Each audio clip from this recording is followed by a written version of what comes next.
I'm engaged to Mr. Cornell. What make you of that? You may well wonder at how I have succeeded in securing the hand of so very prominent a gentleman, within but 22 hours of my first encountering him.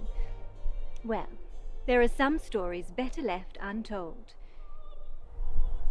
Mercifully, this is not one of them. Besides, you may find my account instructive for overcoming the greatest of obstacles in the path of love, a lack of acquaintance with one's intended. Do not be alarmed. I do not propose casting aside convention and exposing oneself to ridicule by speaking to the fellow in question. I harbour no such revolutionary sentiments. But so severe a want of connection to a gentleman of elevated rank is a pang I felt most acutely. I did not know Mr. Cornell, and he did not know me. We did not know each other. Despite the crush of people in attendance at Lady Kavanagh's ball, Mr. Cornell was instantly distinguishable. There was a handsomeness to him that I am entirely certain he would not retain should his fortune be lost. And what a fortune! I knew as soon as I saw Mr. Cornell, with 23,000 a year, standing thither with so quizzical a look upon his misaligned features, that he was the only man I would ever be prevailed upon to marry. It would seem that I was far from alone in my amorous sentiments. The first to try and ensnare him was Miss Grey.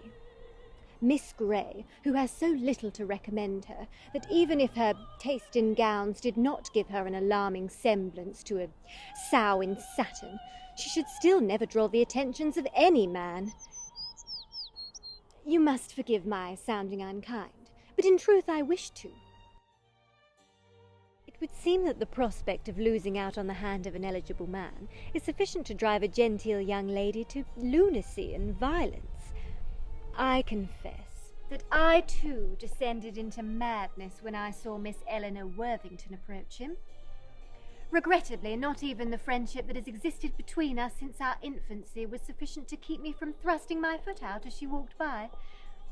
I am all good fortune that Eleanor's noble breeding and elegant idleness have ensured her ankles are as fragile as an underfed filly. And thus she fell. Now all that stood betwixt me and Mr. Cornell was a cluster of girls, too inconsequential to be worth noting individually, and of course the fact that I had yet to meet him.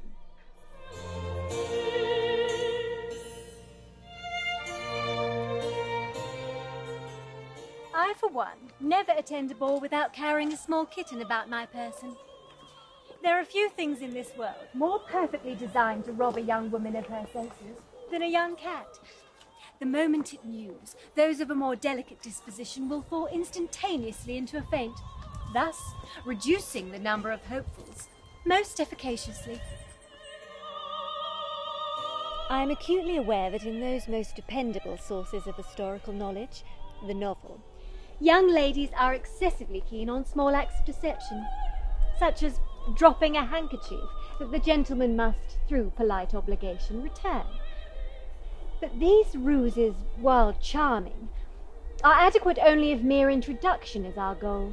However, when such a man as Mr. Cornell is our quarry, and the hunting field so very crowded, one must set one's sights a little higher.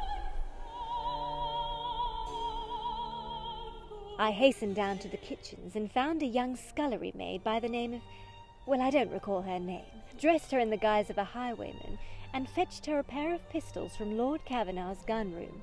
I then commanded her to burst forth and aim her pistols at my heart. You may be all aghast at the prospect of casting the shadow of doom so decidedly over your own lives. But upon my honour, the prospect of a fortune like Mr. Cornell's makes such peril entirely worthwhile. My scheme unfolded perfectly. I placed myself at the wealthy gentleman's side, and although the highwayman could have been more convincingly portrayed by a mallard in a hat, Mr. Cornell was all credulous fervour in his belief that my jewels and my life were in grave danger. Happily, when a gentleman is so very wholly engaged in saving one's life, he usually has little choice but to address one directly.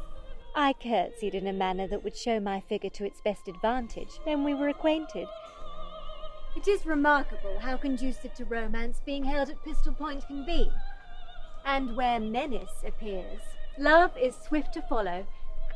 Soon after Mr. Cornell had defeated our imaginary foe, who had boasted surprising strength for one so decidedly female, he had asked for my hand in a dance, and then in marriage.